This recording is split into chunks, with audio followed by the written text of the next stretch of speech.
2023. Hoje eu, Juliana, venho apresentar para vocês um conteúdo sobre o poder do pós-venda. Depois aí de 3 dias com conteúdo super bacanas, com o Rafael falando sobre captações, Leandro falando sobre como ser um corretor inesquecível e o Edu trazendo técnicas de negociações, venho trazer esse conteúdo sobre pós-venda. Bom, para começar, vou me apresentar para você. Meu nome é Juliana Gambale, iniciei no meio imobiliário em 2018 na Carisma Imóveis como atendente de vendas. Então, falar sobre atendimento, sobre pós-venda, para mim é muito tranquilo, porque eu participei de todo o processo do cliente, né? Eu trabalhei dentro de todo o processo do cliente aqui na empresa, né? Então, iniciei como atendente em 2018 e hoje eu sou gerente de vendas na unidade de Santana. Temos uma equipe aqui com 12 corretores de imóveis. Bom, então eu vou começar aqui fazendo uma pergunta para você, corretor ou corretora. Quantas vezes você já negociou e fechou uma venda e ela não se concretizou? Esse contrato de compra e venda ele não foi assinado. Então, para começar a apresentar o meu conteúdo para vocês, vou falar sobre viabilidade nos processos. Trazendo para vocês as formas de compra e venda que são mais utilizadas, né? Falando sobre financiamento imobiliário, consórcio e compras à vista, vou passar um pouquinho aí dentro de cada uma delas sobre as análises que a gente faz assim que uma negociação é fechada. Tratando-se de financiamento imobiliário, um dos cuidados que nós temos aqui na Carisma Imóveis é esse cliente, esse comprador, ele já veio para a imobiliária com o crédito dele aprovado? Como forma de oferecer praticidade a esse cliente, nós oferecemos a ele uma assessoria para contratação de financiamento imobiliário.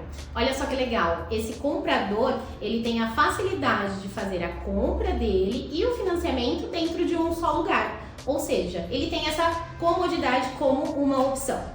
Então, tratando-se de documentos, nós vamos verificar se a documentação desse imóvel está apta para financiamento, se esse cliente vai sacar FGTS, se esse imóvel pode sacar FGTS, se esse cliente pode sacar FGTS, se ele consegue aprovar o crédito que ele precisa. Tudo isso será analisado para que a sua negociação seja concretizada. O processo do consórcio com alienação é muito parecido com o financiamento, porém é um pouquinho mais demorado, mas ele requer os mesmos cuidados com a análise da documentação. Já as vendas à vista requerem também os mesmos cuidados de análise. Essa documentação está apta para transferência? Não precisa de nenhuma atualização? Não existe nenhum inventário a ser feito?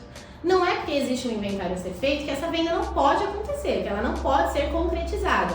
Mas qualquer atualização que deva ser feita, ela deve ser exposta, deve ser colocada para esse comprador e para esse vendedor como obrigação dentro do contrato de compra e venda. Sabendo de tudo isso, deixamos muito claro para o comprador e para o vendedor a possibilidade dessa venda acontecer. Outro ponto que achamos muito importante é deixar sempre claro ao comprador o custo que ele terá com a documentação, com as suas despesas de aquisição.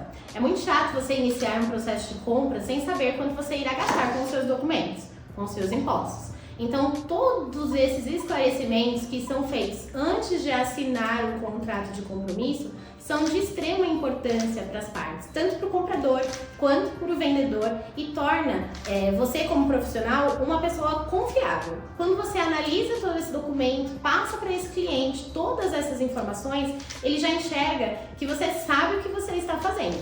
Então fica muito mais fácil de você conquistar a confiança do seu cliente. Até aqui eu falei tudo o que nós fazemos e que deve ser feito antes mesmo de assinar o instrumento particular de compromisso de venda e compra. Tem muita coisa a ser analisada, a ser vista, para verificar se o seu negócio que foi fechado, ele é viável, ou seja, que ele pode ser de fato concretizado. Dentro disso já temos confiança do comprador, confiança do vendedor, e aí sim a gente vai partir para a confecção do contrato de compromisso de venda e compra.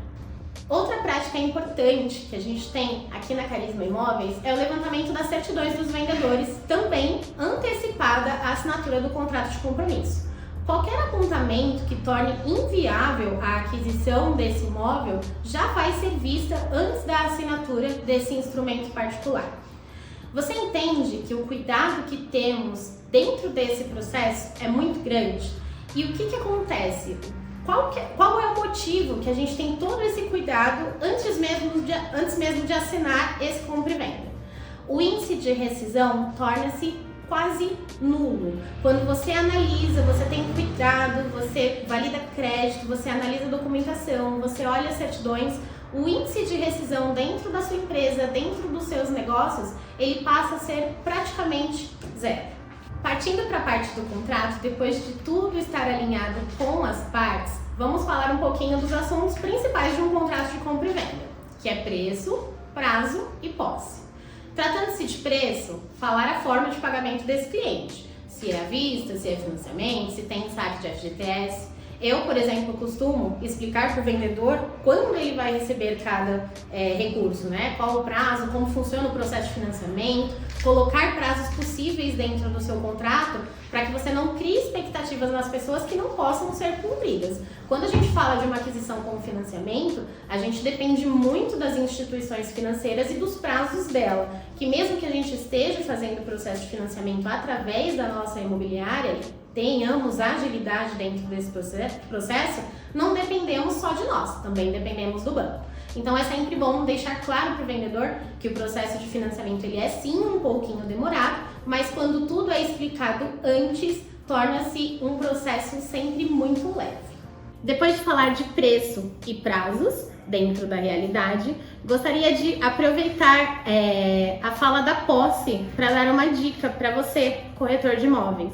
Eu que estou por trás, né, dos processos que acompanham o pós-negociação, que acompanham o pós-contrato, acho uma parte importante, uma dica importante para você que faz a negociação.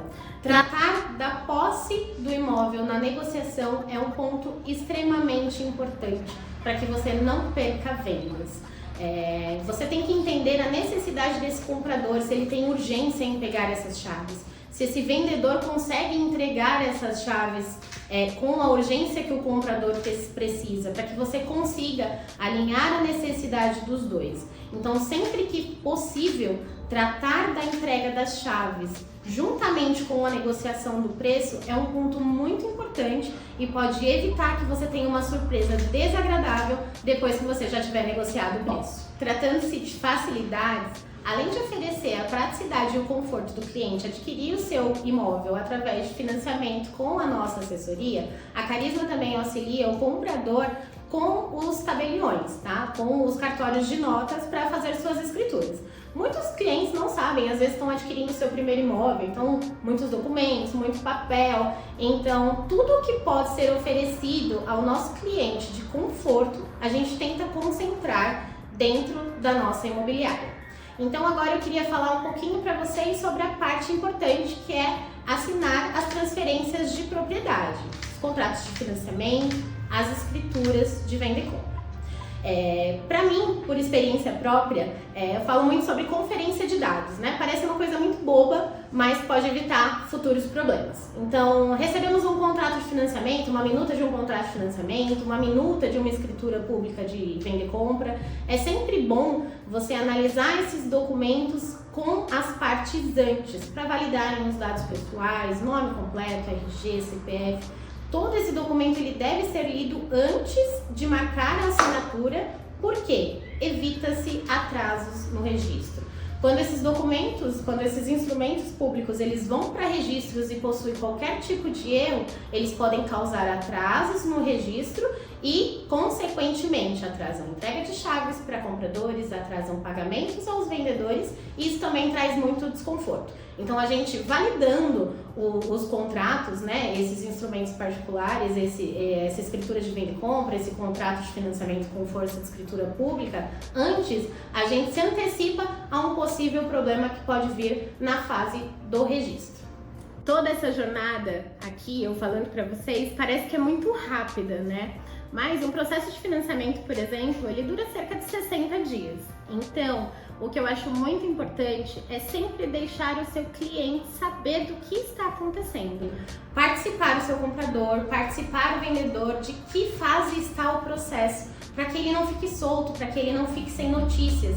Eu prezo muito um bom atendimento. É muito ruim você assinar um contrato de compromisso de compra e venda e esquecer que aquela pessoa tem uma ansiedade, tem uma expectativa, deixá-la meio de lado, abandonada e só dar notícias dias, semanas, 20, 30 dias depois. Então, o que eu falo para você? O acompanhamento durante o processo, a jornada de compra, o pós-assinatura do compromisso é muito importante para que o cliente, o comprador, o vendedor crie uma conexão com você. O que essa conexão vai te trazer? Ela vai te trazer um cliente satisfeito, que teve uma experiência maravilhosa na compra e na venda do imóvel. Esse cliente vai te indicar, esse cliente vai te avaliar bem e com certeza, com essas avaliações e essas indicações, ele vai te trazer novas pessoas e novos negócios. Finalizando a minha participação aqui com vocês, gostaria de agradecer a quem acompanhou até aqui e deixar um convite. Amanhã, no mesmo horário, teremos um podcast comigo, com Rafael Alves, Eduardo Lima e Leandro Esteves. Aguardo vocês amanhã ao vivo com a gente. Até!